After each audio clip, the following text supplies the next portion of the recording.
আসসালামু আলাইকুম, কেমন আছেন সবাই? তো নতুন একটা ব্লগে আপনাদের স্বাগতম। তো আজকে রান্না করব হচ্ছে যে পাস্তা, কুলসুম ম্যাকারনি। পাস্তা রান্না করার জন্য আমি এখানে তেলটা পানিটা বসাই নিচ্ছি। আমি যে একটুখানি সামান্য লবণ দিয়ে দিতেছি আর দিয়ে দেবো সামান্য একটুখানি তেল।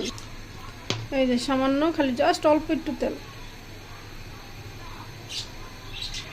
এই যে 1 চামচের মতো একটু তেল দিয়ে দিলাম। এই তেলটা দেওয়ার কারণ হচ্ছে যদি পাস্তাটা যখন দিমু যাতে একটার সাথে আর একটা সিদ্ধ হওয়ার সময় যাতে না লেগে যায় তার জন্য, আর লবণটা যাতে পাস্তাটা তাতে সিদ্ধ করে আর লবণটা ভিতরে ঢুকে তার জন্য। হ্যাঁ, এই টিপসটা অবশ্যই ফলো করবেন, কারণ না করলে আপনারা যদি পাস্তা সিদ্ধ করতে যান তখন কিন্তু এটা লেগে যাওয়ার চান্স থাকে, বুঝছেন? তো আমার পানিটা গরম হওয়ার পরে আমি অর্ধেক পাস্তা দিয়ে দেবো, কারণ পুরো পাস্তা আজকে রান্না করবো না। তো আমার পানিটা এখানে সিদ্ধ হয়ে গেছে। এখন আমি হচ্ছে পাস্তাগুলো দিয়ে দিব। আমার পাস্তাগুলো হচ্ছে যে ঝিনুকে রাখা, এর থেকে বেশি আর লাগবে না।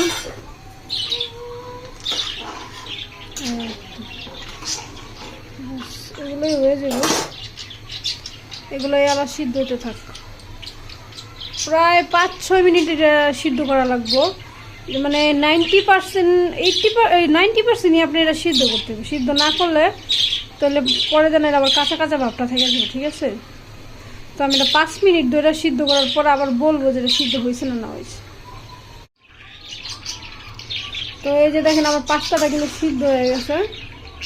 এই পাস্তা সিদ্ধ দেখেন কত বড় বড় একটা মশলা ফুলে উঠছে আর পানিটা শুকিয়ে গেছে। এই যে দেখেন খুরচুন দিয়ে এরকম করলে এই যে গুলে যাবে, বুঝছেন? ঢুকে গেছে, মানে আমার পাস্তাটা সিদ্ধ হয়ে গেছে। আর পানিটাও দেখছেন কতটুকু শুকিয়ে গেছে। তো আমার পাস্তাটা এই যে দেখেন লাগে না। তো আমি এখন হচ্ছে এটা নামাইয়া ঠান্ডা পানি দিয়ে ধুয়ে নিব, ঠান্ডা পানি দিয়ে ধুয়ে নিই। তো আমি সেম কড়াইতে এই যে তেল আর পেস্ট আমি এখন বাজিয়ে নিব, বাকি মশলা পরে অ্যাড করবো, ঠিক আছে? তাকে একটু ভাজা ভাজা হলো। তো এই যে দেখেন আমার হচ্ছে পেস্ট আমি এখন এরকম লাল লাল করে নিলাম। তো আমি এই যে এখানে টমেটো আর কাঁচামরিচ নিয়েছি, ধনিয়া পাতাটা তো পরেই দিব। তো টমেটোটা আর কাঁচামরিচটা এখানে দিয়ে দিলাম। এখানে আপনারা চাইলে সসও ব্যবহার করতে পারেন। তো আমি তো আর সস দিব না, কারণ বাচ্চাদের জন্য এত আনহেলদি খাবার ভালো না, ঠিক আছে? তো আমি হচ্ছে এগুলো এখন ভেজে নিব। যত সবজি মশলা কম দিবেন তত বাচ্চাদের শরীরের জন্য ভালো। তো এখানে হচ্ছে আমি একটু লবণ দিয়ে দিব যাতে টমেটোটা তাড়াতাড়ি সিদ্ধ হয়, কারণ টমেটো গুলে দিব না। গলে এলো তারপরে আমি দেখাবো। তো এই যে দেখেন আমি টমেটোটা কি সুন্দরভাবে গুলাই নিচ্ছি, মনে হয় যে সসের মতো করে গুলাই নিচ্ছি। তারপরে এরকম পাকা টমেটো দিলে কিন্তু এমনি গুলাই নিতে পারবেন।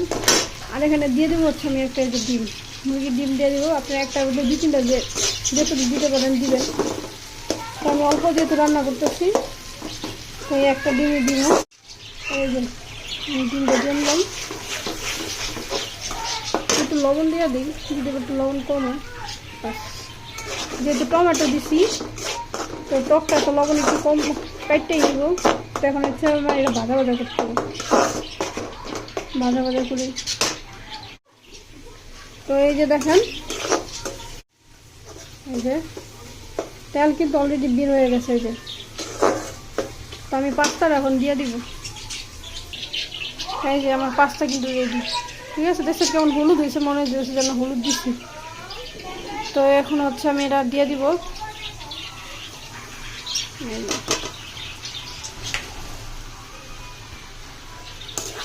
নাড়াচাড়া দিয়ে মশলাটা মিশিয়ে দিই। মশলাটা এই যে দেখেন খুব সাধারণভাবে, অতি সাধারণভাবে দিয়ে পাস্তা রান্না করে আমি ওইভাবেই রান্না করে দেখাইলাম। এখানে অবশ্য চিকেন দিলে ভালোই, তো মুরগির মাংসটা। তো আপাতত আমি মুরগির মাংস দিয়ে এটা দেখাইলাম না, আরেকদিন দেখাবো। তো এখন হচ্ছে আমি মশলা দিয়ে দিব। এটা আমার মামা একটা মশলা ছিল, এর থেকে একটু দিয়ে দিলাম। এই যে এখানে মশলা দেওয়া হয়ে গেছে, একটা পাস্তা মশলা দিছি আর এখানে ধনিয়া পাতা দিয়ে দিতেছি। হ্যাঁ, এখন আমি এটা নাড়াচাড়া দিয়ে নামাই নিলাম, বাস আমার পাস্তা হয়ে গেল। ধনিয়া পাতাটা গলা পর্যন্ত নামাই। তো এখন আমি হচ্ছে পাস্তাগুলো রেসিপি করে দিব। এই যে আমার পাস্তা কিন্তু রান্না শেষ।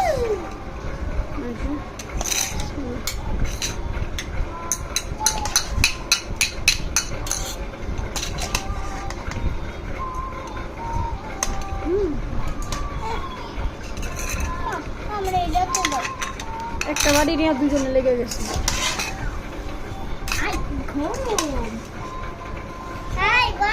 তো এখন খাইয়া দেখ কেমন লাগুক। দেখেন আমার ছোটটাই কি করতেছে, খাক আর না খাক টানাটানি করবো। তো কেমন হয়েছে দেখলেন তো, সাধারণভাবে কিভাবে পাস্তা রান্না করতে হয়। এত মশলা না দিয়ে বাচ্চাদেরকে কম মশলা দিয়ে রান্না করা খাওয়ালেও চলে। হ্যাঁ, কারণ অতি মশলা বাচ্চাদের পেটে শোয় না।